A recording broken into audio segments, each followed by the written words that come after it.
जादुई टीवी। सुनो, तुम्हारे बाबूजी तो कब के गुजर गए। अब उनका जो सामान है वो पड़े पड़े कबाड़ा हो रहा है। बेच ही दो, कुछ पैसे आ जाएंगी।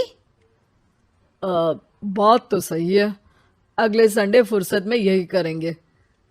अगले संडे रोहित सारा सामान कबाड़ी को घर बुला के दे देता है। तभी उसकी नजर बाबूजी की पुरानी टीवी पर जाती है, जो इतने सालों तक कूड़े में पड़ी थी, फिर भी चमचमा रही थी। टीवी तो देखो, जैसे एकदम नई हो। हाँ, बाबूजी को टीवी देखना बहुत पसंद था। उनका सपना था कि वो टीवी पे आए। एक बार मौका भी था जब वो अपने गांव के गाने सुनाने किसी चैनल पर जाने वाले थे, पर मैं और मेरा भाई लड़ पड़े और बाबूजी को घर पर ही रुकना पड़ा। चला के देखें क्या? हाँ हाँ, क्यों नहीं, देख लेते हैं। पर शायद ही चले। बाबूजी ने उस लड़ाई के दिन के बाद टीवी देखना ही छोड़ दिया था। टीवी चालू करने के लिए उसमें केबल वायर लगा दिया जाता है। एक न्यूज चैनल चालू हो जाती है। स्वर्ग की सीढ़ी के रास्ते हैं तीन, तीनों के तीन रास्ते हैं संगीन। पहला रास्ता है सांप की बीन, दूसरा रास्ता घर में बिछा कालीन, तीसरा रास्ता कलकत्ता से चीन। ये क्या बकवास खबर है, कुछ अच्छा लगा दो। अरे आप बोलो तो सही, कोई अच्छी खबर सुना देता हूं। मेरा तो काम ही खबर देना है। अरे बाप रे, टीवी बात कर रही है। हाँ, ये न्यूज वाला मुझसे। हाँ हाँ, आपसे ही तो बात करूंगा ना, आपके घर में हूं तो। अरे, ये सपना है क्या? तुम हमसे बात नहीं कर सकते? अरे सपना नहीं भाई साहब, ये टीवी जादुई टीवी है।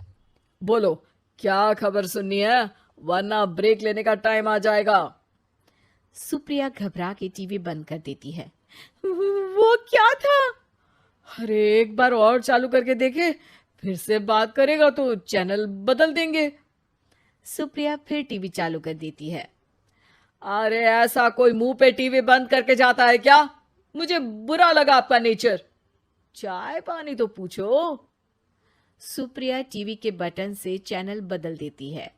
अब टीवी पर एक फिल्म चल रही है। अरे ये तो सूर्यवंशम है ना? हाँ, और ये ठाकुर को जहर की खीर दे दी और उसको पता भी नहीं है। ए भाई, खीर मत पीना, उसमें जहर है, मत पीना।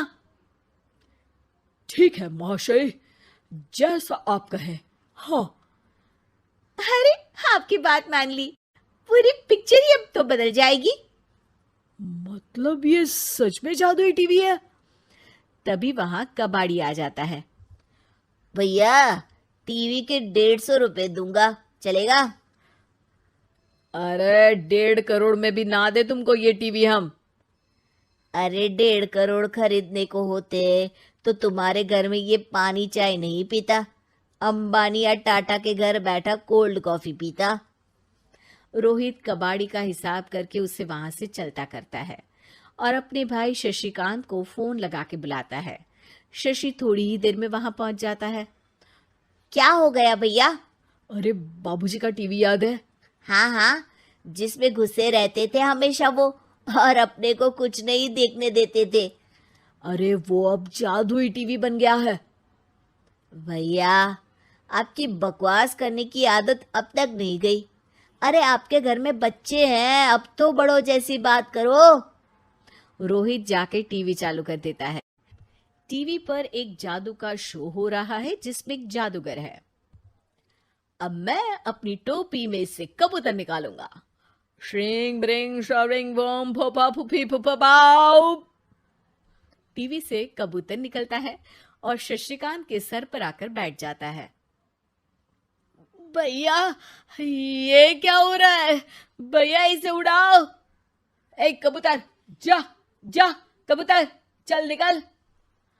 अब मैं टोपी में से सांप सुनते ही शशिकांत कांप जाता है और भाग के टीवी बंद कर देता है। भैया, सॉरी भैया, मैं समझ गया ये सच में जादुई टीवी है, पर एक बार और ट्राई करते हैं। पर भाभी, कोई दूसरा चैनल लगाओ। हाँ, जिसमें डर ना लगे। सुप्रिया टीवी चला देती है और न्यूज लगा देती है। अरे कितने दिनों बाद मुझे याद आया, बताइए क्या खबर सुनाओ। और ये नया आदमी कौन है? ये मेरा भाई है शशिकांत। ओह यस, वही है ना जिससे तुम लड़ लिए थे किसी बात पे, और तुम्हारे बुढ़ाओ पिताजी गुस्सा हो गए थे और टीवी को संन्यास दे दिया था। हैं? तुमको कैसे पता ये सब? इस टीवी में रहने वाले आदमी से लेकर कबूतर तक को तुम्हारे बाबूजी और तुम्हारी बातें पता है, इसलिए तो ये जादुई टीवी है। ये टीवी क्या कर सकती है वैसे? तुम जो मांगो दे सकती है, कहानी बदल सकते हो, खबर बदल सकते हो, कोई चीज मांग सकते हो। अरे भैया, ये टीवी मैं लेके जा रहा हूँ। बाबूजी का लाडला तो मैं ही था ना। अरे ऐसे कैसे? मैं बड़ा बेटा था, अब तक मेरे घर में टीवी थी ना। अब तक कहाँ गए थे पिताजी के लाडले? तुम्हारी गलती का एहसास भी है। अरे भैया ज्यादा ना बोलो वरना भूल गए, आपके दांत तोड़ दिए थे मैंने उस लड़ाई में। मेरी बीवी के सामने मेरी बेइज्जती करता है। रुक। दोनों भाई हाथापाई पे उतर जाते हैं। रुक, बताता हूं तुझे कि कौन बड़ा है।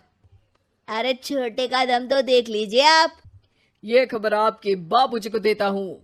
तभी टीवी अचानक बंद हो जाता है। अरे शायद टीवी नाराज हो गया। और लड़ लो, आए बड़े खली बनने। टीवी से एक तेज रोशनी निकलती है और टीवी में बाबूजी दिखाई देते हैं। बाबूजी आप? इतना चकरा क्यों रहा है? अपने बाप को नहीं पहचानता क्या? ये तो ऐसा ही है बाबूजी। प्रणाम बाबूजी। अरे चुप कर, तुम दोनों ही उल्टे हो। तुम्हारी वजह से मैंने टीवी में आने के सपने को छोड़ दिया, तुम्हारी लड़ाई की वजह से। और तो और, जितना मैं अपनी बीवी को नहीं देखता था उतना टीवी को देखता था, वो भी छोड़ दिया तुम दोनों की लड़ाई की वजह से। और अब मरने के बाद जब मैंने टीवी को जादुई टीवी बना दिया तो भी तुम इसका फल लेने की जगह लड़ रहे हो। अरे तुम तो लायक ही नहीं हो, अब तुमको बाबा जी का ठुल्लू भी नहीं मिलेगा। बाबूजी चले जाते हैं। टीवी बंद हो जाता है। रोहित और शशिकांत गिड़गिड़ा के टीवी के सामने हाथ जोड़ के बाबूजी को बुलाते हैं, पर टीवी सिर्फ धुआं निकालता रहता है।